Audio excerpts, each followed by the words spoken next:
Keita Mohammed has walked through the sandy deserts of Mali and Morocco. His destination is Europe. If Africa had the resources and if it were God's will, we would never move to Europe. The only reason why we move to Europe is because we have to. Thousands of immigrants leave Africa every year, trekking miles across borders. Political repression, economic hardships, and conflict has kept them moving.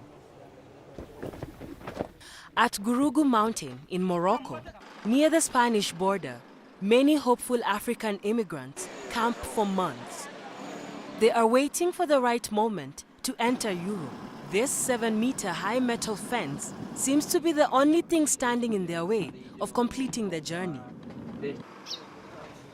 The trip is treacherous, but it's worth the struggle.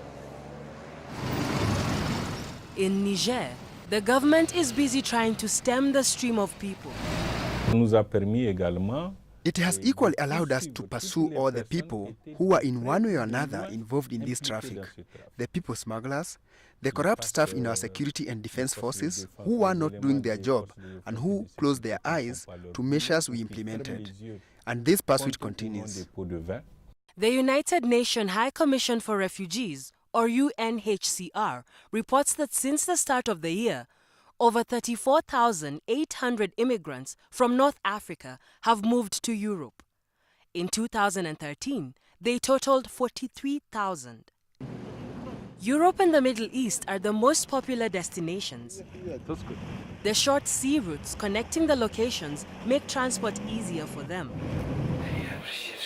The International Organization for Migration, or IOM, is the world's largest agency dealing with migration issues.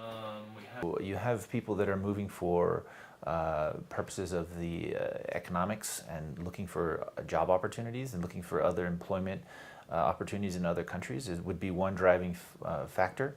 The other would be people that are sort of forced from their homes due to war or insecurity, persecution against them. Others are moving on a sort of a seasonal work. Spain Doubled the strength of security forces in Melilla, an island near Morocco, after hundreds of immigrants stormed the Morocco-Melilla border in recent months. But the increased security seems to do little to stop aliens who take their chances with the razor wire fences.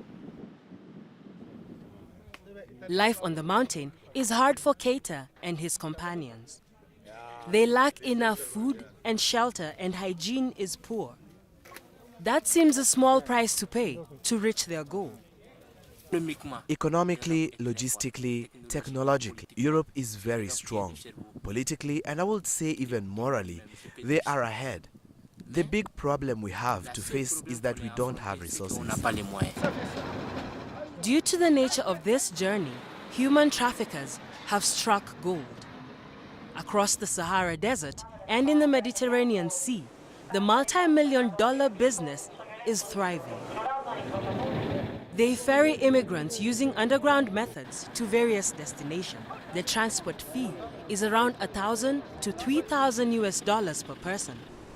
Safety is not guaranteed. Sometimes the travelers suffocate in containers. In Mali, they ask you for $10 or $20, even in Burkina. The same thing, all the way to Niger. They take your money. You have your passport, your ID card, and your documents, but they still take everything away. In September 2013, 92 people died due to starvation while crossing the Sahara Desert.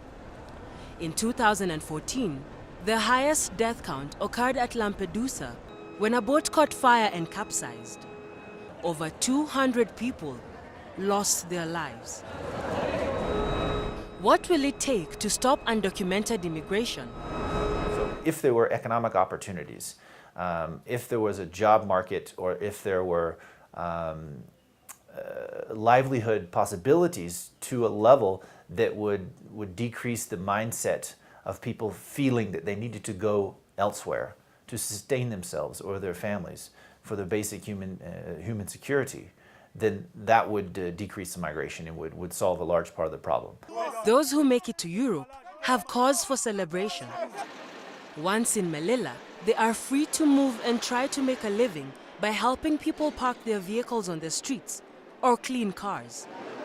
Gerard lost a friend during his travel from Cameroon to Melilla.